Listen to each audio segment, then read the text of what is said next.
কোনোবাই দেখিবলৈ ধুনীয়া হ'ল বুলি কোনো ৰাজনৈতিক দলৰ পৰা কোনোবা আহিছে বুলি শুনিছোঁ। ৰাইজৰ দল নে জাতীয় পৰিষদ সেইটোও মই নাজানো, কোৱাহে শুনিছোঁ। মই মোবাইল টিভি চোৱা ইমান সময়ো নাই।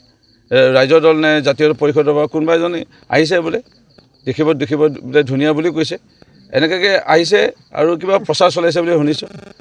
এতিয়া মানুহে লোকেল চালানীৰ কথা কৈছে যে ফোন কৰিলে কাক পাম,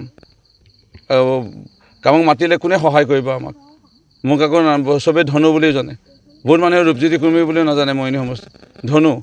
ধনু বুলি মই পৰিচিত মৰিয়নি সমষ্টিত। তে ইয়াত মই মোৰ মা দিনৰ পৰা আজি 35 বছৰে মানে 90 চনৰ পৰা কিমান মানুহৰ বিয়া, কিমান মানুহৰ হয়তো হস্পিটেলৰ পৰা মানে মৃতদেহ আনিবলৈ মৃত্যুৰ পিছত চাগে সহায় কৰিছোঁ। নাৰিকল ৰছী বান্ধি, তেতিয়া আছিলে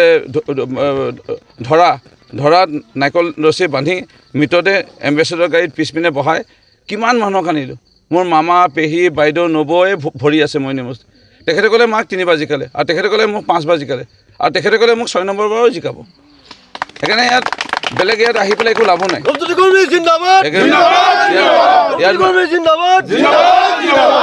কিমান মানুহৰ মুখত বিপদত পৰীক্ষা বোলে ইণ্টাৰভিউ দিব যাব লাগে, টকা নাই, গাড়ী ভাড়া দিয়া, ট্ৰেইনৰ ভাড়া দিয়া, কিমানক দিলোঁ। তেখেতসকলে মোৰ বাইদেউ, নবৌ, পেহী, খুৰা, ভণ্টি, ৰাখি পিন্ধোৱা ভণ্টিয়ে কিমান আছে মোৰ, ভাইফোঁটা দিয়া বুলি কয় বেংগলী সম্প্ৰদায়ৰ লোকে, নেপালী ফুটা, কিমান মানে মোৰ ভণ্টি আছে। মোৰ কাৰণে কিমানে প্ৰাৰ্থনা কৰে।